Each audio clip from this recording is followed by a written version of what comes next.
కవ్వించే ప్రయత్నం చేసిన సంయమనం కూడా పాటించాం.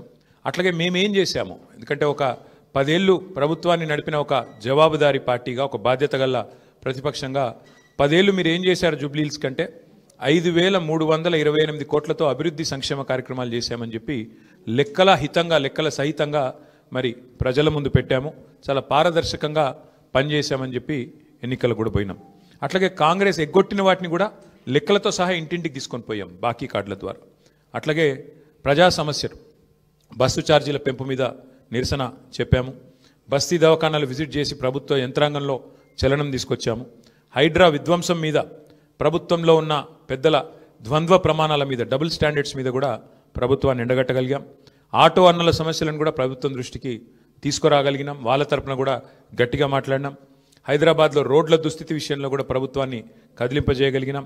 శాంతి భద్రతల విషయంలో కూడా మా నిరసన గట్టిగా చెప్పాం. ఈ రకంగా ప్రజా సమస్యలనే కేంద్ర బిందువుగా మా పార్టీ ఎన్నికల ప్రచారాన్ని చాలా హుందాగా నిర్వహించింది. తద్వారా ప్రభుత్వం కూడా మాట్లాడక తప్పని అనివార్యత కల్పించాం. చివరికి 2 ఏళ్లలో ఒక్కసారి కూడా మరి సమీక్ష చేయని ముఖ్యమంత్రి గారు ఆఖరి ఎలక్షన్ ముందు రోజు 6 గ్యారంటీల మీద సమీక్ష చేయక తప్పని పరిస్థితి కూడా వచ్చింది అంటే ముమ్మాటికి అది బీఆర్ఎస్ విజయమే. అట్లాగే 2 ఏళ్లుగా మైనారిటీకి మంత్రివర్గంలో స్థానం లేదు. బీఆర్ఎస్ ఏదైతే మరి మంత్రివర్గంలో ఇట్లా మైనారిటీలకు స్థానం లేదు, ఒక ఎంపీ లేరు, ఎమ్మెల్యే లేరు, ఎమ్మెల్సీ లేరు అని గట్టిగా మాట్లాడితే చివరికి అనివార్యంగా అజారుద్దీన్ గారికి మంత్రి పదవి ఇయ్యక తప్పని అనివార్యత కల్పించింది కూడా ఖచ్చితంగా మా యొక్క ఎన్నికల ప్రచార సరళి. తప్పకుండా ప్రధాన ప్రతిపక్షంగా మరి మా బాధ్యత మేము నిర్వర్తించినాం. సరే, సహజంగానే ఒకటి మాత్రం ఉంది, గెలుపు ఓటములు పెద్దలు కేసీఆర్ గారు ఎప్పుడు చెప్తుంటారు, గెలవాల్సింది పార్టీలు కాదు, గెలవాల్సింది ప్రజలు అని. మేము కూడా మనస్ఫూర్తి కోరుకునేది ప్రజాస్వామ్యంలో చర్చ జరగాల్సిందే, మీడియాలో జరగాల్సిందే, బయట జరగాల్సిందే, తప్పకుండా ప్రజల్లో కూడా జరగాల్సిందే. ఈ ఎన్నిక ఎట్లా జరిగింది అనే విషయంలో కూడా చర్చ జరగాలి. ఎందుకంటే ఈరోజు కాదు, మేము 4 రోజుల ముందే చెప్పాం ఎన్ని రకాల అక్రమాలకు కాంగ్రెస్ తెరలేపిందో చెప్పాం. అభ్యర్థి యొక్క సొంత తమ్ముడికి 3 ఓట్లున్న విషయాన్ని మీ ముందు పెట్టాం. ఆధారాలతో సహా మేము స్పష్టంగా మీ ముందు బయట పెట్టాం. ఎన్నికల కమిషన్ అడిగాం, కోర్టుకు పోయాం. ఎన్ని ప్రయత్నాలు చేయాలో అన్ని ప్రయత్నాలు పారదర్శకంగా ఫ్రీ అండ్ ఫెయిర్ ఎలక్షన్ కోసం జరగాలని ప్రయత్నం చేసినాం. షెడ్యూల్ వచ్చిన నాటి నుంచి పోలింగ్ డే దాకా ఏమేం జరిగినాయో, ఎన్ని రకాల అక్రమాలు, ఎన్ని రకాల అవకతవకలు, ప్రలోభాలు, ఎన్ని రకాల ఒత్తిళ్లు, ఇవన్నిటి మీద కూడా చర్చ తప్పకుండా జరగాల్సిందే. ఏదేమైనప్పటికీ సరే, అల్టిమేట్గా ప్రజాస్వామ్యంలో ప్రజా తీర్పు శిరోధార్యం. తప్పకుండా మరి ఇవాళ మేము కూడా ఓట్లేసిన ప్రజలకు ధన్యవాదాలు చెప్తున్నాం.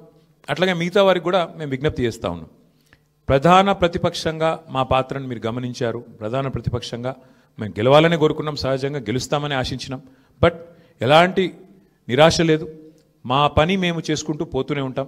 ఎందుకంటే 2 ఏళ్లుగా లగచర్ల కావచ్చు, హైడ్రా బాధితులు కావచ్చు, మూసీ బాధితులు కావచ్చు, 6 గ్యారంటీల విషయంలో బాకీ కార్డుల రూపంలో కావచ్చు, ప్రజల తరపున గొంతు ఎత్తడంలో, అట్లాగే మా మీద జరిగే దుష్ప్రచారాన్ని తిప్పికొట్టడంలో శాసనసభ వేదిక కానీ బయట కానీ బ్రహ్మాండమైన పాత్ర పోషించాం. రేపటి రోజున కూడా అట్లాగే ముందుకు పోతాం. మరి మా కార్యకర్తలకు కూడా నేను చేసే విజ్ఞప్తి, సన్నద్ధం అవుదాం. అన్ని రకాలుగా ప్రజాక్షేత్రంలో మనం ఈ ప్రభుత్వాన్ని నిలదీయడంలో సఫలమైనాం. ముఖ్యంగా మా సోషల్ మీడియాలో పనిచేసే మా తమ్ముళ్ళు చెల్లెళ్ళకు కూడా నేను హృదయపూర్వకంగా అభినందనలు చెప్తా ఉన్నాను. సోషల్ మీడియాలో మీరు చేస్తున్న పని, మీకెవరికి నేనేమి పార్టీ తరపున జీతం ఇవ్వడం లేదు, మీకెవరికి నేను ఇచ్చేదేమీ లేదు. అయినప్పటికీ వాలంటరీగా పార్టీ మీద ఉన్న ప్రేమతో, నాయకుడు కేసీఆర్ గారి మీద ఉన్న అభిమానంతో మీరు చేస్తున్న కృషి, మీరు చేస్తున్న పని ఏదైతే ఉన్నదో మనస్ఫూర్తిగా నేను మీకు కూడా ధన్యవాదాలు తెలియజేస్తా ఉన్నా. అట్లాగే మా పార్టీ కార్యకర్తలకు, మరి మా గులాబీ కుటుంబ సభ్యులందరికీ నేను చేసే ప్రార్థన, దీంతో మనం నిరాశపడవలసిన అవసరం లేదు, బాధపడవలసిన అవసరం లేదు.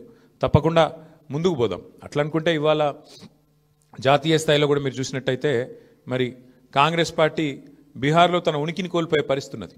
కాబట్టి ఇవన్నీ సహజం, గెలుపులు ఓటములు సహజం. దీన్ని ఏదో పెద్ద సెట్ బ్యాక్ లాగా చూసుకోవాల్సిన అవసరం లేదు. తప్పకుండా మరింత బలంగా వద్దాం, ముందుకొద్దాం. ఒక రబ్బర్ బంతిని గోడకేసి కొడితే ఎట్లయితే తిరిగి బలంగా వెనకకు వస్తుందో అట్లా మనం కూడా తప్పకుండా తిరిగి వెనక్కొద్దాం. పెద్దలు కేసీఆర్ గారు తిరిగి రాష్ట్రానికి ముఖ్యమంత్రిగా మళ్ళీ బాధ్యతలు చేపట్టేదాకా ఎవరి శక్తి మేరకు వారు శక్తి వంచన లేకుండా కష్టపడదామని చెప్పి మా నాయకులు కార్యకర్తలకు మరొకసారి ధన్యవాదాలు తెలియజేస్తూ, కష్టించి పనిచేసిన మా నాయకత్వం మొత్తం కూడా ఇక్కడ ఉంది. ఒక ఇద్దరు గురించి నేను ప్రత్యేకంగా చెప్పాలి. హరీష్ రావు గారు మధ్యలో పాపం వారి తండ్రి అనుకోకుండా అకాల మరణం జరిగింది. అయినప్పటికీ ఆయన ఇవాళ కూడా పూజలో ఉన్నారు. ఈ నిమిషానికి కూడా పాపం వారి తండ్రి గారికి సంబంధించిన స్వర్గపాత్రకు సంబంధించిన పూజలో ఉన్నారు. అయినప్పటికీ ఇంట్లో ఉండి కూడా ఆయన కూడా చాలా కష్టపడ్డారు. వారితో పాటు ఇంకా చాలామంది, మా రవీంద్రరావు గారు మా ఎమ్మెల్సీ, వాళ్ళ సొంత అన్నగారు చనిపోయినారు. అన్నగారు చనిపోతే కూడా ఉదయం పోయి సాయంత్రం వచ్చినారు. అంటే అంత కమిట్మెంట్తో మా నాయకత్వం పనిచేసింది. అట్లా ఇంకెంతోమంది ఉన్నారు. నేను ఒకరిద్దరు పేర్లు చెప్తున్నాను, ఏమనుకోవద్దు. ఎంతోమంది నాకు తెలిసిన 2 ఎగ్జాంపుల్ చెప్పినాను. ఇంకెంతోమంది తమ తమ కుటుంబాలను వదిలేసి దీపావళి కూడా పోకుండా, మా నాయకులు హైదరాబాద్లోనే ఇక్కడే ఉండి దీపావళి పండుగ కూడా పోకుండా, కుటుంబంతో ఉండకుండా జూబ్లీహిల్స్ నియోజకవర్గంలోనే మకాం వేసి పనిచేసినారు. వాళ్ళందరికీ కూడా నేను శిరస్సు వంచి ధన్యవాదాలు తెలియజేస్తా ఉన్నా. సరే, దీన్ని ఒక చిన్న సెట్ బ్యాక్గా చూస్తాం తప్ప ఇంకోటి కానీ కాదని మళ్ళొకసారి తెలియజేస్తూ, పత్రికా మిత్రులు కూడా అందరు సహకరించారు, మా ఇంటర్వ్యూలు తీసుకున్నారు, ప్రజల వాణిని కూడా వినిపించారు. మీకు కూడా ప్రత్యేకంగా మీడియా కూడా ధన్యవాదాలు తెలియజేస్తూ మీ అందరికీ నమస్కారం. Thank you. ఏమైనా అడగదలుచుకుంటే అడగచ్చు, లేదంటే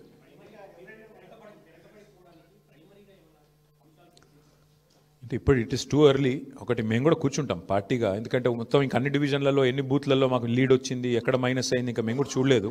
బ్రాడ్గా ఓవరాల్ నెంబర్ తెలుసు బ్రదర్, మిగతా విషయాలు తెలియదు. కూర్చుందాం, రేపు ఎల్లుండి సావధానంగా కూర్చుంటాం. మా నాయకత్వం మొత్తం పనిచేసింది. సీనియర్లు మంత్రులుగా పనిచేసిన వాళ్ళు కూడా 10 బూత్లకు ఒకరు ఇన్ఛార్జ్గా తీసుకున్నారు. ఇప్పుడే ప్రశాంత్ రెడ్డి గారు చెప్తున్నారు నాకు, అన్న మా షేక్పేటలో మా 10 బూత్లలో నా దగ్గర మాత్రం 1100 మెజారిటీ వచ్చిందని చెప్పి ఇప్పుడే ప్రశాంత్ రెడ్డి గారు చెప్తున్నారు. విశ్లేషించుకుంటాం, అట్లా ఎట్లెట్లా క్లస్టర్ల వారీగా ఎక్కడెక్కడ ఏం జరిగింది చూసుకుంటాం, సమీక్ష చేసుకుంటాం, డెఫినెట్గా ఆత్మవిమర్శ చేసుకుంటాం. ఎందుకంటే ప్రజలు మరి అల్టిమేట్గా ఎందుకు మొగ్గు చూపారు కాంగ్రెస్ పార్టీ వైపు అనేది కూడా మేము కూడా విశ్లేషించుకోవాలి, ఆత్మవిమర్శ చేసుకోవాలి. తప్పకుండా ఏదైతే ఉందో మా పోరాటం మాత్రం కొనసాగుతుంది. ప్రజా సమస్యల మీద, ప్రభుత్వం మీద, ప్రజలకిచ్చిన హామీలు నెరవేర్చే అంశంలో మాత్రం డెఫినెట్గా మా పోరాటం కొనసాగుతుంది. మిగతా అన్ని విషయాలు చర్చించడానికి బోలెడ్ టైం ఉంది. తప్పకుండా అన్ని కూడా ఆలోచించి నిర్ణయం తీసుకుంటాం. ఇక అది హైదరాబాద్లో మొదటి నుంచి ఉంది బ్రదర్ అది. కాకపోతే ఒక్కటి మాత్రం మా వాళ్ళు నాయకులందరూ చెప్తుంది ఏంటంటే, దాదాపుగా మనం ఇప్పుడు 48.4% మీద ఓటింగ్ అయిందని చెప్తున్నారు. కానీ వాస్తవంగా చూస్తే 70% ఓటింగ్గా చూసుకోవాలి. ఎందుకంటే అంటే చాలా ఓట్లు షిఫ్ట్ అయిన ఓట్లు ఉన్నాయి, కొన్ని అసలు ఓటర్లు పేరుకు లిస్టులో ఉన్నా అక్కడ ఓటర్లు లేరు. కాబట్టి ఒక రకంగా చెప్పాలంటే 65-70% ఓటింగ్ అయినట్టు అనుకోవాలి మనం. కాబట్టి ఓటింగ్ నార్మల్ కంటే పెరిగింది, కానీ ఇంకా పెరిగింటే బాగుండేది అనే భావన ఉంది. ముఖ్యంగా కాలనీల్లో కొంత పెరిగింటే బాగుండేది, జరగలేదు. దానికి కారణాలు పలు రకాలుగా ఉన్నాయి. బట్ చూడాలి, భవిష్యత్తులో అన్నా మారుతుందేమో చూడాలి.